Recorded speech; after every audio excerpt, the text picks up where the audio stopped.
Tonight on the NTV Evening News Hour, a tragedy at sea. The Bayvert Peninsula is mourning the loss of two fishermen after a vessel sank on Tuesday.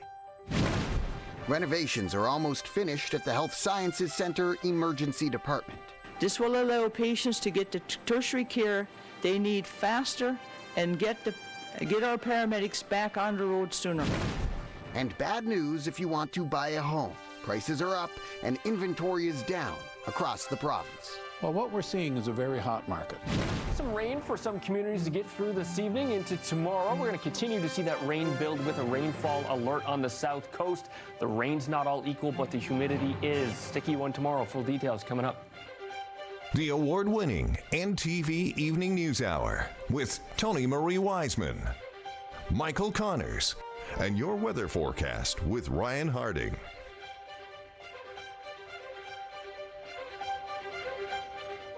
Good evening. We begin tonight with tragedy at sea as the Bayvert Peninsula mourns the loss of two fishermen. The two men were commercial fishing for cod when a large wave capsized the small vessel on Tuesday. NTV's Colleen Lewis was in the town of Harbour Round on the Bayvert Peninsula today and has more in tonight's top story.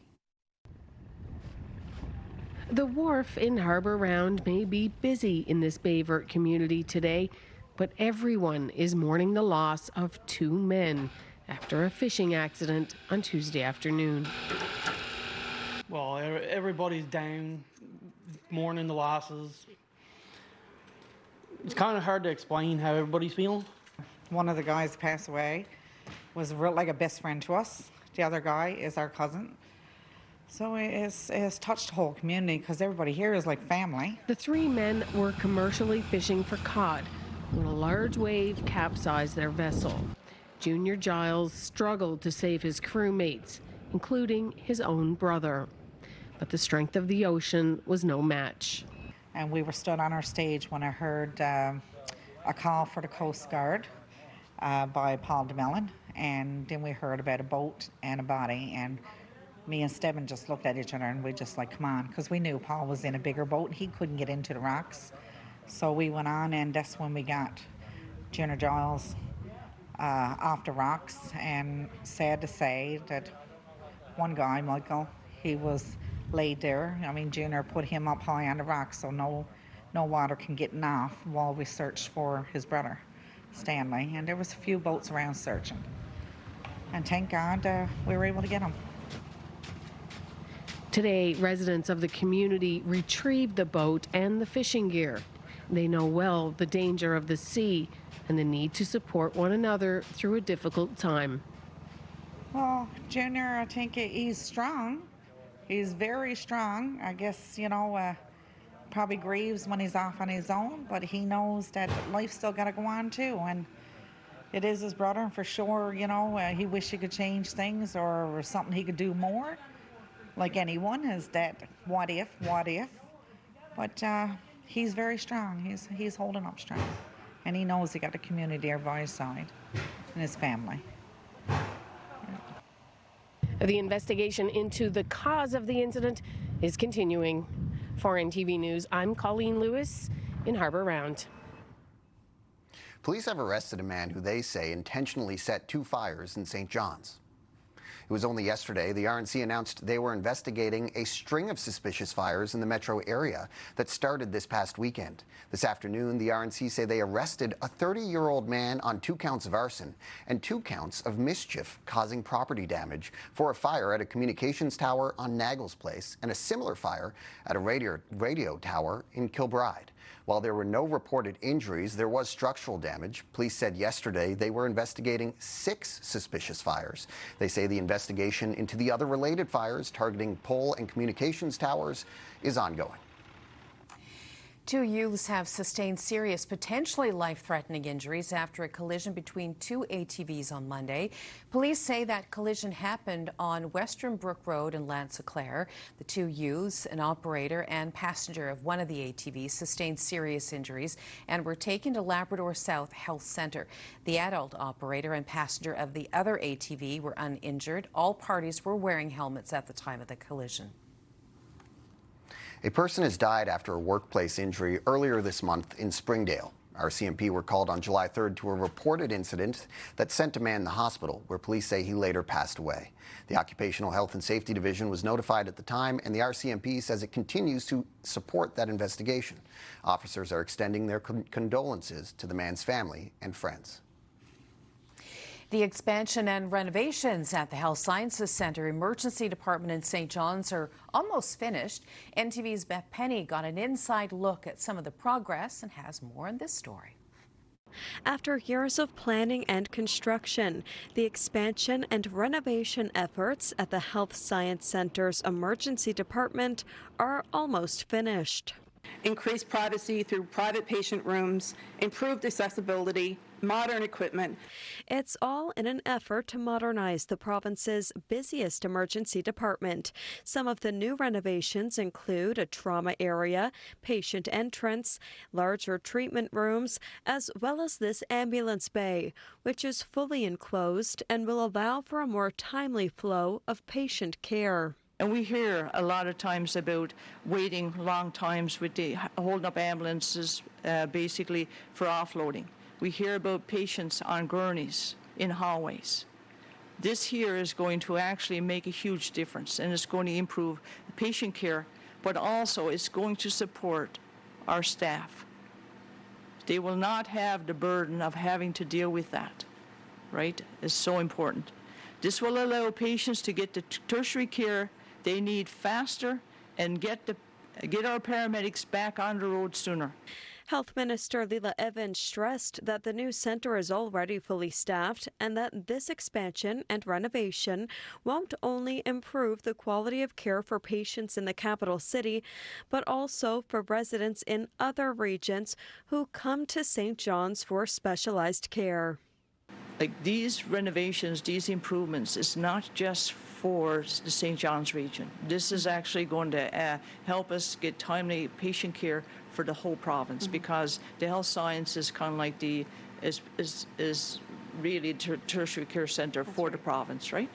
As of July 27th, the ambulance bay will be in use, and on August 8th, patients will be using the renovated emergency centre at the Health Sciences. Beth Penny, NTV News. Ottawa is providing support to help businesses in the St. John's metro region reach new markets. Cape Spear MP Tom Osborne announced over $3 million in investments for 9 businesses this week. NTV's Mary Kate O'Neill has the story. The Prime Minister is looking at each and every province and territory across the country and ensuring that there are benefits and resources provided. The Government of Canada is hoping to strengthen Atlantic Canada's industrial capacity.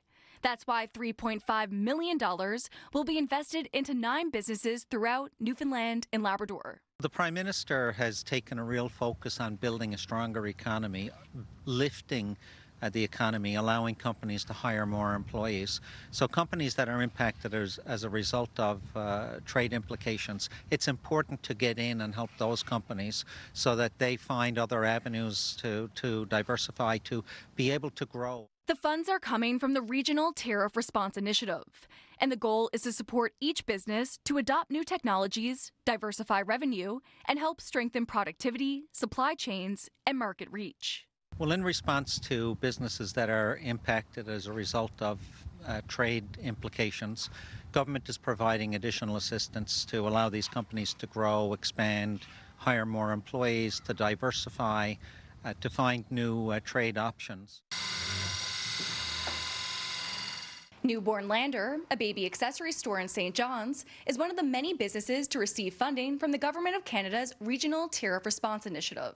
So we are self-sustainable, manufacturing the best baby accessories in Canada, and also now we start to go to the industry of the healthcare, so we manufacture scraps for doctors, nurses, or everyone that work in that industry. Business leaders say these funds come at a good time as U.S. President Donald Trump is threatening more tariffs on an array of Canadian goods.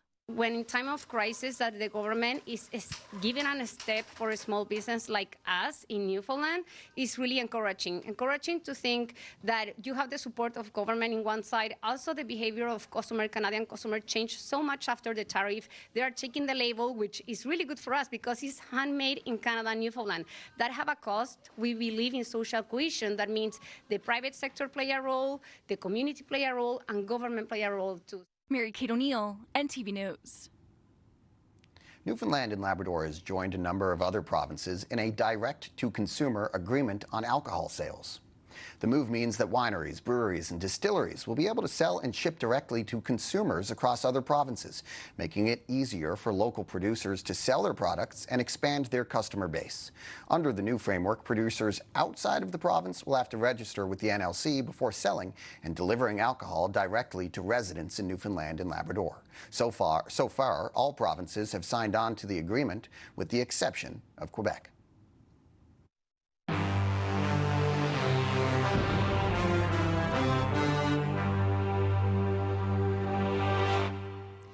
North American markets closed mixed today. These are the numbers. The TSX up 116 points, closing at 35,485. Venture up as well by 8 points to 881. The Dow down today 6 points to 52,219. NASDAQ down as well by 146 points, closing at 25,691. The price of gold is up today by $56.52 an ounce U.S., closing at $4,133.51 per ounce. Brent crude up as well, $2.83 U.S. a barrel today to $93.84. The Canadian dollar up 14/100ths of a cent to 71 cents U.S. today. Fortis up 88 cents a share, closing at $82.14. Labrador iron ore up as well today, 7 cents a share, closing at $25.81. And Altius up 8 cents a share to $58.63 to close. Tonight's weather brought to you by Chevrolet's Employee Pricing for You. Get up to $14,852 cash purchase credit on a 2026 Chevrolet Silverado ZR2. Well, Tony Marie, Ryan, the sun was shining when we were working today. Yes. But it looks like when we leave work, the sun kind of disappeared a little bit. And it's wet. Hi, Ryan. Yeah, you'll be dancing between the raindrops at times, and already are in some areas of the island specifically, and up into Labrador as well. We take a quick peek out. You can see it's just the cloud. In Grand Falls, Windsor, we had some of that wind in Corner Brook, which we talked about last night.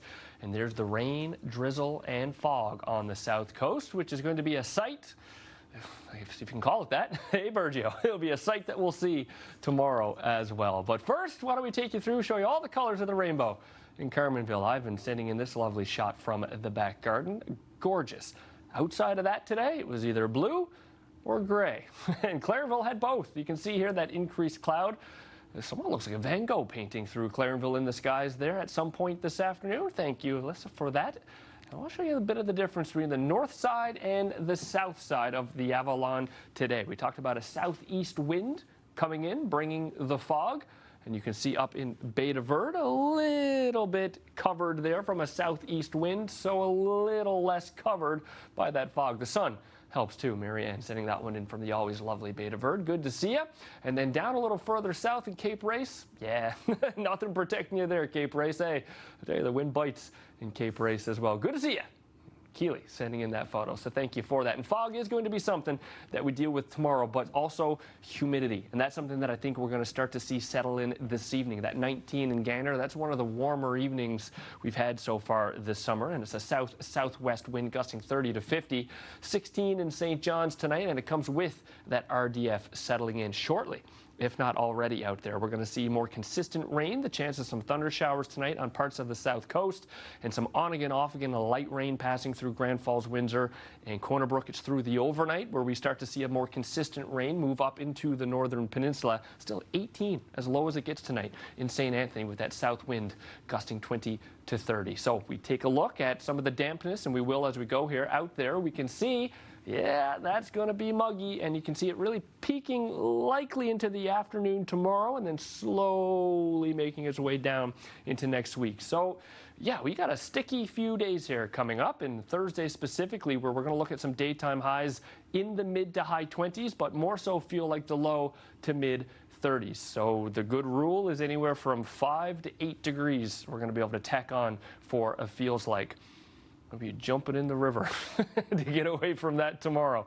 It's wind as well, right? So last night we talked about this little pocket here, right where the rain is more consistent, being more consistently windy as well. That's stretched up now into the northern peninsula, but that's going to be something that's felt island-wide a little bit later this evening, with an emphasis on that wind in St. Anthony, the Port-au-Port Peninsula by the looks of things, and right on the coastline and down into the Grand Bank region as well. We see the red is 80 to 100. It's going to be the low end of that. Looks like the top gust is going to be on the low side of the 80s. We'll see that move over to get to the ankle, at least, of the boot there on the Burin Peninsula. And in the Straits and the south coast of Labrador, you don't have to go too far to see that 100-kilometer-per-hour wind. We push through the overnight into tomorrow morning, and that wind more so settles in central and the eastern side of the island, so a polar opposite of what we had today. And we're still seeing that 60 to 80 on the south coast of Labrador. The further west you go, the lighter that wind is going to be into tomorrow. So that wind is coming almost directly south. Tonight, it's a southeast, so we will see that fog, St. John's, Bay de Verde, Bonavista, but into the overnight and tomorrow, once that fog, or the wind rather, does turn directly from the south tomorrow morning, we'll see that pull off part of the northern side of the Avalon. Although Bay de Verde, Bonavista, it looks like you're still in it by 2 p.m. tomorrow. So less sun, a little more drizzle, and more rain to go for the south coast. Still under that alert. In all, we're in that 30 to 60 millimeter range, 5 to 10 millimeters per hour. We can take a little quick peek here and show that still until that 9 p.m. mark getting caught on the coastline, that's not so much a heavy rain on the west coast, but it does bring the chance of some thunder showers. That moves up to the western side of the northern peninsula into that 11 p.m. mark. And that's where we start to see some break off the south coast and move in as light rain central through to the Bay Verte Peninsula. Going to look very similar. Starting early tomorrow, rain, drizzle, fog, south coast, getting caught on the south coast until the evening. And then in the evening, we're going to see a heavier rainfall come in that brings 5 to 10 millimeters first to the west coast and then into parts of central, and it'll trickle off on that Bay Verte Peninsula and stay relatively west. Gander, a lighter total compared to Grand Falls, Windsor into the evening. And we can see on the eastern side, just that drizzle on the south side moves to the north side into tomorrow morning. Might get some light rain on the Burin Peninsula, but most of that is just some coastal drizzle and fog. But we do see some sunny pockets in there. I know this is the evening, but it looks like this throughout the day, kind of coming and going. So throughout all that, you're likely to even see some sun specifically on the eastern side. We're seeing some rain quickly move around the Labrador tonight into tomorrow, so we'll just talk about tonight now, and we'll get to the tomorrow for Labrador a little bit later, but still somewhere to go in that 5 to 10 millimeter range, Happy Valley, Goose Bay, and we'll see that 9 o'clock tonight finish on the coastline for Makovic and Cartwright, and then just a light rain passing over on that south coast region as well. Before we get that light rain tomorrow morning there, Ben, Tony Marie. Thanks so much, Ryan. We'll chat a little later in the show. Well, whether you're a first-time home buyer or looking for a forever home, it's a tough time to buy a house. As NTV's Bailey Howard tells us, prices are up and inventory is down, and it's a trend that's expected to continue. It's becoming an increasingly challenging time to buy a home. Well, what we're seeing is a very hot market. The average price for a home in this province jumped almost 7% this year, from $344,000 in 2025 to $368,000 in 2026. That's according to the latest outlook from the Canadian Real Estate Association, and that's paired with a historically low inventory. But one thing that hasn't changed is the demand. For buyers, it's very frustrating. You know, I've heard stories of people, buyers who've written offers on 6, 8, 10, 12 properties, and they get into these bidding wars and they're not winning, right? Bill Sterling of the Newfoundland and Labrador Association of Realtors chalks it up to a long list of factors, including a spike in population growth in recent years. You know, the cost of construction, the availability of labor, the length of time it takes to get new housing started and approved, you know, that trickles down to there not being a whole lot around, right? So we're seeing, like I said, you know, the steady growth in demand and the constant pressure, upward pressure on pricing. The organization, which represents nearly 850 realtors from St. John's to Labrador West, says it's a province-wide problem, and the only solution is to build more housing. But that will take time. Housing supply is a big issue, and, you know, on our advocacy efforts, those are things that we're talking to government about. Meanwhile, the provincial government says its focus is more affordable housing. It's just not enough. Last week, Housing Minister Jody Wall announced the province has plans to build 344 new affordable housing units. Even with shovel-ready projects being approved, the builds could take anywhere from 18 to 30 months. We all know that, you know, anything can happen with respect to when you're having large bills. But we've done our homework.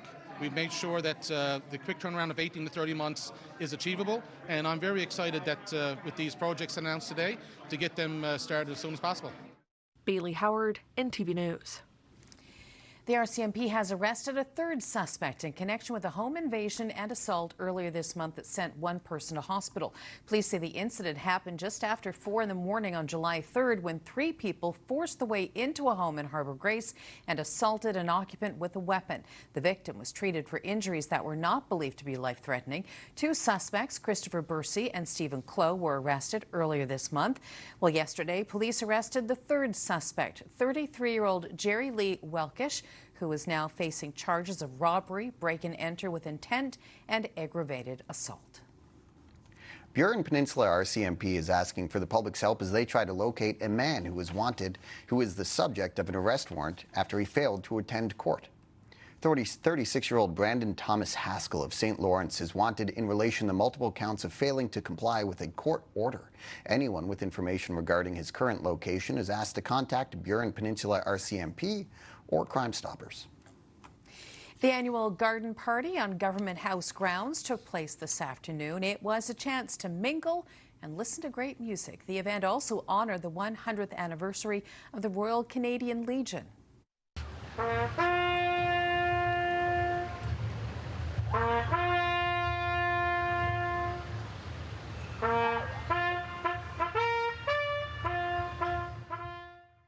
The Legion does such incredible work.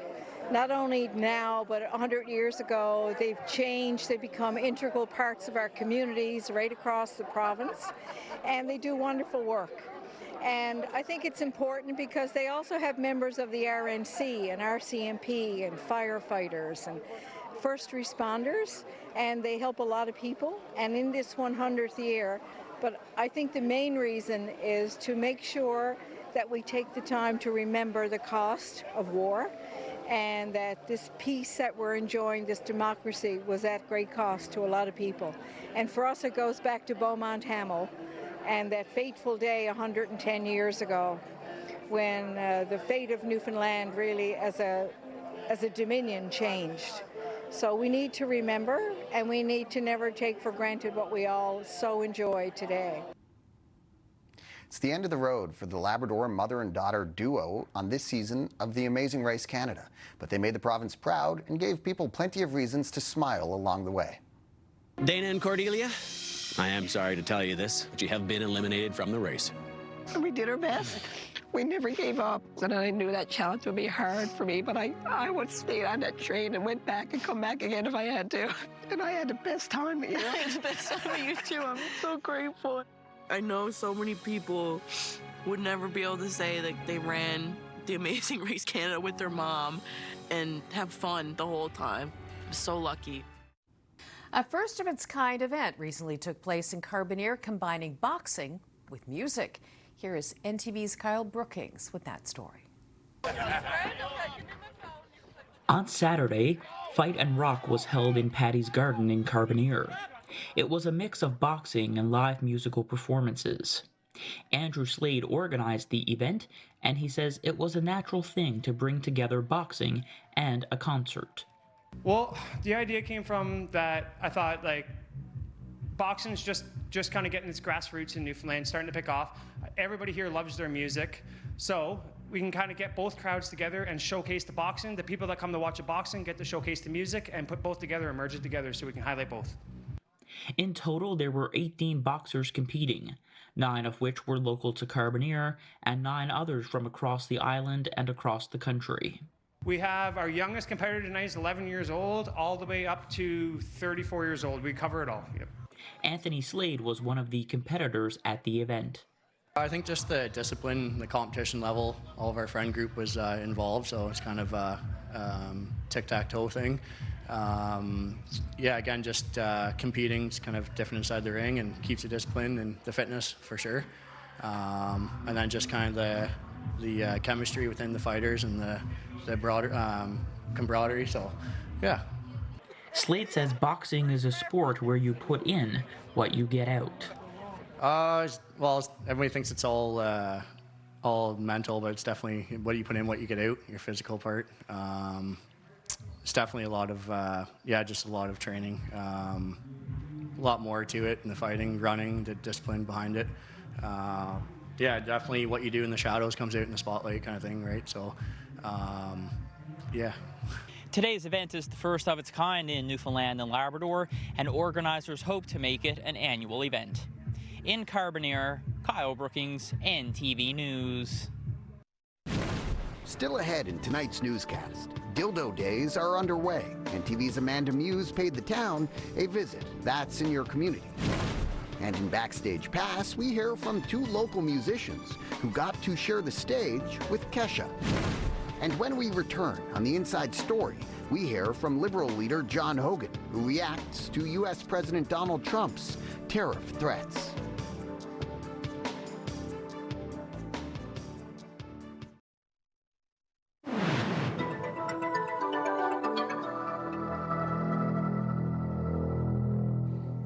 Welcome back to the NTV Evening News Hour. Tonight on The Inside Story, opposition leader John Hogan responds to U.S. President Donald Trump's new 50% tariff threat and questions where the province and Quebec stand on the Churchill Falls deal, following a meeting between Premier Tony Wakeham and Quebec Premier Christine Fréchette on Tuesday. The tariffs and the trade war with the Americans, something we never thought we'd see. But of course, thinking back to when it all started, we know now President Trump can be completely unpredictable. No one knows what sets him off and why he makes the decisions he does related to tariffs in Canada. So really nothing new. I think you have to always be prepared for unexpected decisions from the president that could affect Canada and in particular affect Newfoundland and Labrador. So always important for our government to stay on their toes and to be prepared for those things that may affect industries in our province. Certainly when we were back in government, we made sure we convened a roundtable with industry partners from across the province, and they very much appreciated that, and having discussions with our government at the time about how we could help them promote their products to other parts of the world outside of the United States to make sure that from an economic perspective they were looked after. So those conversations are always important. I know that they appreciated those conversations, and I would encourage the government to continue that going forward. As I said, you don't know what industry is going to be hit with those tariffs, so it's always good to be prepared. I just want to say at the outset, we've encouraged the government to continue negotiations to get a good deal with Churchill Falls. That's what we want to see as a Liberal Party. That's what I want to see as a Newfoundlander and Labradorian. And I think that's what we all want to see as citizens of this province. We've been waiting for a long time, since 1969, as I said, for a new deal on this on Churchill River. And the MOU was a good opportunity to continue to finalize those negotiations. There is a tight timeline. You can see that they talk about it. Even the Quebec Premier Fréchette, she says that in the event that the PQs are successful after their election in September, the deal might not happen. So we are, and as we've said, we are up against a tight timeline. We don't want the deal to be rushed. We don't want an agreement to be rushed for the sake of the election in Quebec. But where we are disappointed is that our Premier lost 6 or 7 months after the election to do those negotiations as he waited for opinions from what he called an independent review panel. Of course, we still don't know where our Premier stands on this. We've been asking questions since we announced the MOU a couple of years ago about what he feels should be changed to get a better deal. He refused to answer that in the House of Assembly. He continues to remain silent on what he thinks is a good deal. It's not exactly clear where they stand and what they're looking for. And as we get updates from the Quebec Premier, our Premier here remains silent. Openness and transparency on this deal is very important.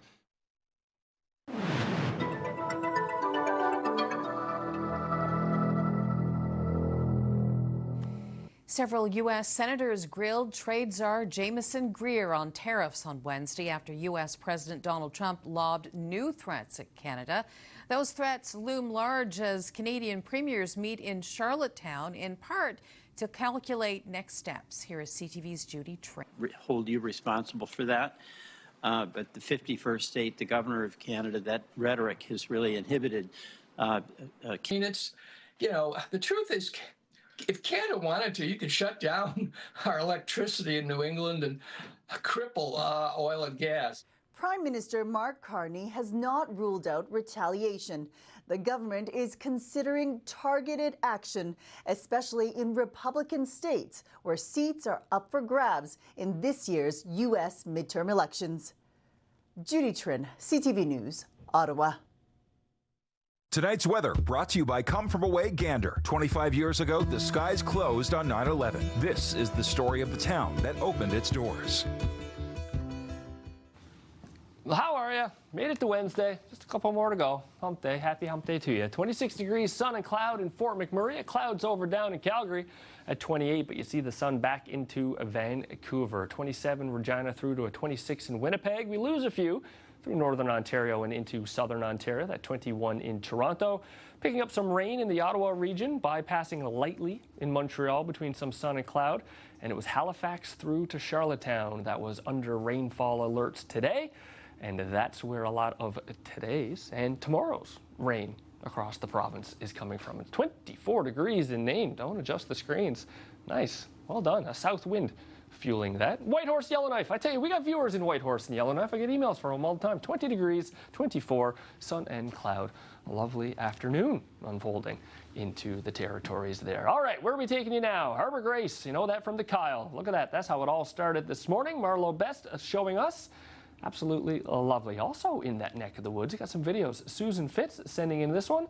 You see some fish jumping right out of the water. How good is it to see that? The fish jumping out of the water like that. But when you do, sometimes you got to be patient. But when the fish are that close to the surface, what else might you see? Well, how patient do we have to be? Let's see. Let's keep waiting. There we go. There's some whales coming out through near the Harbor Grace Island region. Lovely backdrop too. Susan, thanks for those. Appreciate that. Where we left off was some rain tonight, moving out of Happy Valley Goose Bay to the coastlines in Labrador, and a moderately warm evening. Look at that, 10 p.m., 19 degrees still in Nain. Again, a south wind causing that. So again, in that rain tonight, still 5 to 10 millimeters to go. Through the overnight, we'll see it finish up on the south coast. We have cloud for the most part to start across Labrador tomorrow. Some light rain for Labrador West. 2 millimeters top, not a whole lot to it.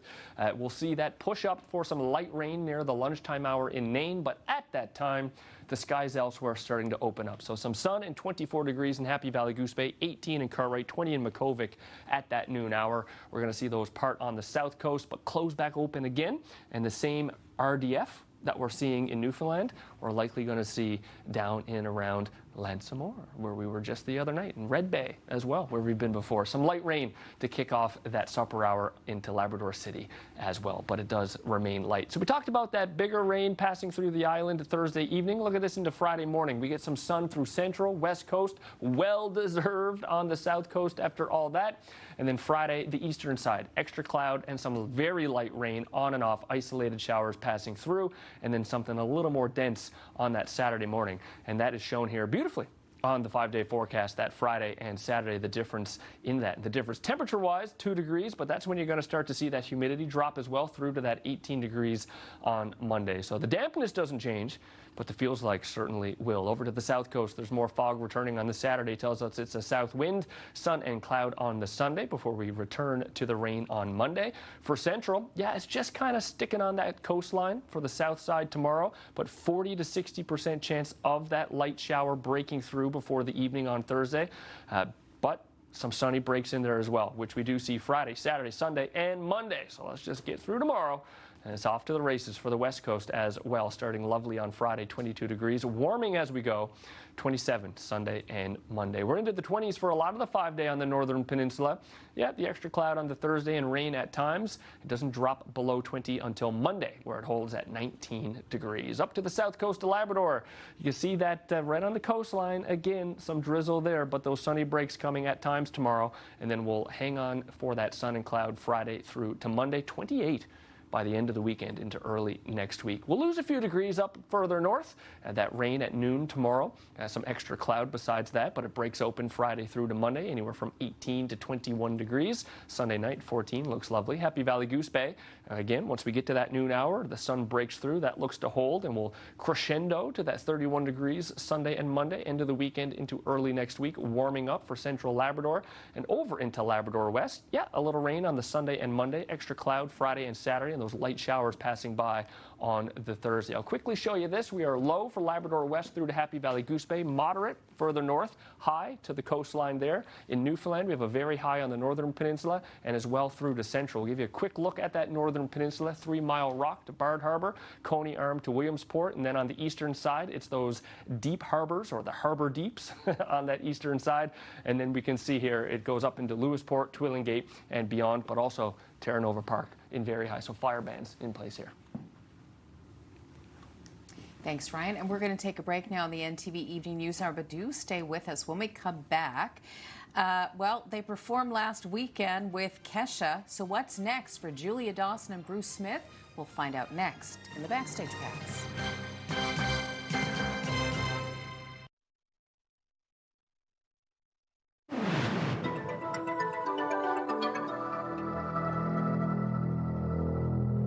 Welcome back. Earlier this week, we told you about Julia Dawson and Bruce Smith. That's the duo who shared the stage with pop superstar Kesha for an impromptu performance. We learn more about Julia and Bruce in tonight's Backstage Pass with Amanda Muse.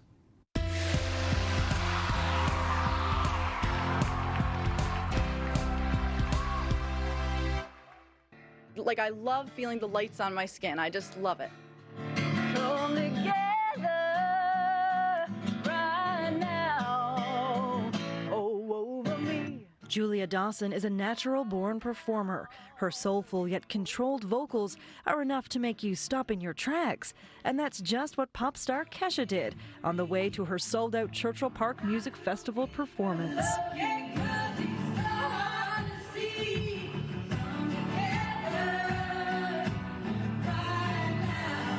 So in my head, I was just like, she's just a normal person. She's just a normal person. Like, don't freak out. The experience, captured on a tourist's cell phone, was also being recorded by a member of Kesha's team. Right as it finished, she was like, say your names into the camera, because her management team was taking a video. And I was like, my name's Julia Dawson and this is Bruce Smith. So we're just hoping and praying that we can get that full video and that it'll go somewhere, you know, because why would she ask for our names if not?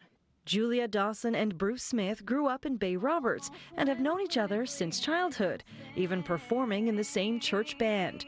Since the Christmas season, the two have been performing as a successful duo. Tell us a bit about the roles within the duo. Yeah, so I'm in charge of bookings and, you know, our books, our finances, and Julia and I, we choose all of our repertoire together, and, you know, she also, you know, passes down some of her original material onto me. Bruce is a multi-instrumentalist who encourages Julia to perform her original songs whenever he gets the chance, like this tune called Guilty. When I'm in pieces, thinking having you is just a technicality and I don't know. Along with original music, Julia and Bruce play a variety of genres for their audiences, recently opening up for the Masterless Men in their hometown. We played all their favorite tunes, all the Newfoundland songs and the 80s dance tunes. Like, we played some Tiffany and what else did we play? Great Big Sea and Chapel Roan. Yeah. You guys, that's a pretty broad repertoire. Yeah, so actually our biggest compliment we get after we play anywhere is how wide our genre of music is and how vast it is, because we try so hard to have a bit of something for everybody. Both Julia and Bruce are classically trained and teach private music lessons. Bruce just graduated from the Bachelor of Music program at Memorial University and has furthered his education in Quebec, participating in a festival and playing in a classical guitar orchestra. Julia was discovered by Ryan Gates for Silly Cove Records while covering a song made famous by Whitney Houston when she was just 16.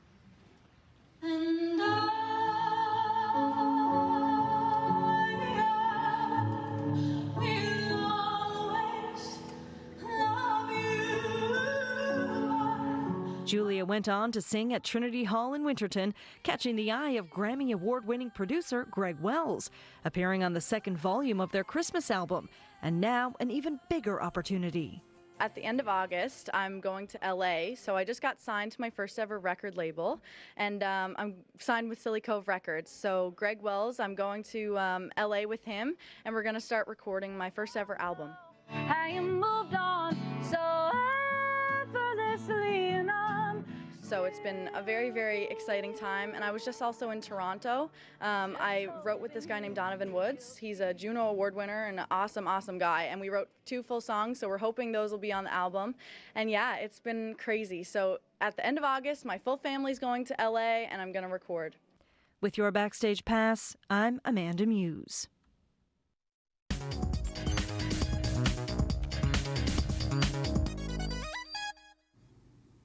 And Amanda Muse is here again, this time with what's happening in your community. We are here in the beautiful town of Dildo, and Dildo Days are underway. Joining us is Festival Committee member Cindy Reed. Now, Cindy, Dildo Days, it's an incredible tradition, and tell us a bit about what they are all about. Well, Dildo Days is a tradition that we have every year where we get together with our community, family members from that are away come home every year, and we just have a celebration where we have games and we have different events happening every day during the week. I love that, and it spans 2 weekends, a little something for everything, a little something for everyone. Yes. And a big draw, I know, is like your fireworks night and sort of how you cap off the whole festival. So tell us a bit about this weekend. So this weekend we do have our celebrations on the wharf, so we'll have games set up, we'll have music, so live entertainment will be there, we'll have some games of chance and obviously some food, and then that'll wrap it all up in the evening with fireworks. I love that. Now, if people want a full list of events of things that are happening every day, where can they go and find that schedule? They can certainly reach out on Dildo Days Festival on Facebook. We love to see anybody coming out to our beautiful community. It gets busy during this time of year, but it's certainly nice to see all the people around. So yes, please come out and enjoy all the festivities. Amazing. Thank you so very much, Cindy. Thank you, Amanda. Well, that's what's happening here in your community in the town of Dildo. I'm Amanda Muse. And now here's a look at the world of entertainment. We were playing, and then the world started changing. No. The studio behind the blockbuster Toy Story 5 is being hit by layoffs. Variety, The Hollywood Reporter, and other industry outlets report Disney is cutting hundreds of jobs, with Pixar being especially hard hit. Other Disney departments facing cutbacks include ESPN and National Geographic. What are you going to do? Full disclosure to the whole world. The truth is coming home. Steven Spielberg's Disclosure Day is out now on digital platforms and lands on 4K, Blu-ray, and DVD on August 25th, with extras including an in-depth look at the making of the film and a tribute to Spielberg's 30th collaboration with iconic composer John Williams. Well, the director told me to do it, and when the camera's on me, I just kind of imagined what Kong would do or what he would look like. Young actress Kaylee Huddle has died in a car crash. Her father announced the news on Facebook, as did the Texas School for the Deaf, where Huddle was a senior. She was known for her roles in Godzilla vs. Kong and Godzilla Kong: The New Empire. Kaylee Huddle was 18. In Hollywood, I'm David Daniel. It's time for our final break here on the NTV Evening News Hour. When we come back, Ryan Harding will be here with a weather recap as we look at Kitty Vitty Lake. Looks like a nice pond for rowers down there tonight. And when we return, Jim Furlong will tell us what happened today in history.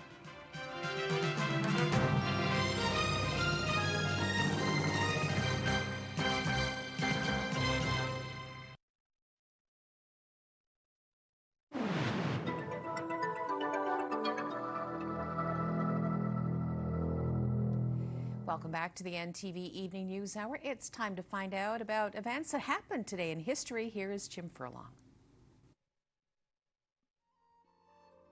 1948, the big one, this date in history. This was the most important decision Newfoundlanders and Labradorians ever made. This was the day of the second referendum. This was when we decided between responsible government and confederation with Canada. Was it fair? Of course it was. It represented the will of the people. That's true. Wasn't perfect, not by a long shot. But we were asked for an opinion on the form of government we wanted to live under, and we voted. It was bitter. It was divisive. Did we make the right decision? Well, it's hard to find anyone today who would say that we would be better off if we hadn't chose Canada. Not by a wide margin. We chose Canada in 1948. On this date in history, this is Jim Fruin for NTV News. Birthdays and anniversaries brought to you by the Healthcare Foundation. We are the foundation that takes action so we all can take care of each other. Beginning this evening with this couple. You're looking at Calvin and Isabel Payne of Shoal Harbour. They are celebrating a 57th wedding anniversary. Happy 93rd birthday to Jerry Campbell. He can probably sing himself happy birthday with that guitar there. Happy birthday to you, sir. Elsie and Kevin Coleman of Isle of Mort celebrating a 66th wedding anniversary. Happy 53rd anniversary going out to Frank and Madonna Clark. They live in Bayvert. Happy 65th anniversary to Anthony and Matilda Lundrigan in St. Bride's. Becky and Clyde Crane of St. John's, now living in Ottawa, celebrating a 63rd anniversary. Happy 58th anniversary to Jack and Judy Rowe in St. Anthony. Irene Green of Raleigh, celebrating a 90th birthday. Happy 93rd birthday to Millard Young from mainland, now living in Bay St. George, long-term care in Stephenville Crossing. Joan Antle, celebrating a big 90th birthday there. Happy 93rd birthday to Fred Lodge in Port Union. Carl Budgel celebrating a 94th birthday. Happy 52nd wedding anniversary to Paul and Wilma Shepherd. Loretta and Joey Park in Cox's Cove celebrating a 63rd anniversary. Happy 54th anniversary going out to Frank and Rose Pierce in Musgrave Harbour.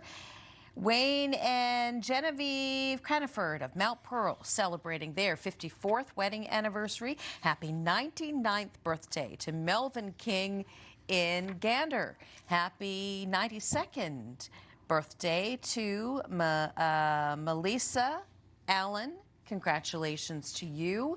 Happy 59th wedding anniversary to Kevin and Molly Carew. Joe and Pearl Kiley of St. Mary's Bay celebrating a 63rd anniversary. Happy 58th anniversary to Golda and Jim Byrne. Originally from St. John's, they now live in Reedville. Wallace and Jean Bunnell celebrating their 54th anniversary. Happy 91st birthday to Michael Power of Capeland Cove. Annie Pitcher from Heart's Content is celebrating a 91st birthday. Happy 55th wedding anniversary to Ernest and Doreen Dowding. Felix Maloney in Somerville celebrating a 96th birthday. Great smile there, sir. Happy 50th wedding anniversary to Daphne and Frank Norman. Spending their week in Grossmore National Park. Enjoy it. And finally, this evening, happy 58th wedding anniversary to Jerome and Marianne Davis of Fortune, living in Brooks, Alberta. All right, take a look outside. This is what it looks like in town tonight. That fog rolling in over the hillway. And guess what? The camera's shaking, means the wind's up. Isn't that nice? When what you say is going to happen happens. Here's what I say is going to happen tomorrow. Yeah, some RDF right along the coastlines. Mostly cloud for the eastern side, but there are some sunny breaks in it. We can see them kind of splattered throughout, and they're going to come and go surrounding that RDF. And remember, again, humidity tomorrow. Also, we're talking about that rain on the south coast. Getting caught up there, a 40 to 60% chance. There's a sunny break heading in towards Bayvert Peninsula as well. 40 to 60 heading in towards the central region until the evening. And that's when we start to see that 5 to 10 millimeter per hour rainfall fall on that west coast and eventually central. But the good news is it looks to only last about an hour. So we're in that 5 to 10 millimeter range for those portions tomorrow night. And then some sun for a lot of people on the Friday. Tony Marie, Ben, we'll do it all again tomorrow. We will. Thanks so much, Ryan, and thanks to all of you for joining us tonight and hopefully tomorrow as well on the NTV Evening News Hour. Global National is up next. They'll be talking about wildfires in BC. Enjoy the rest of your evening. Good night.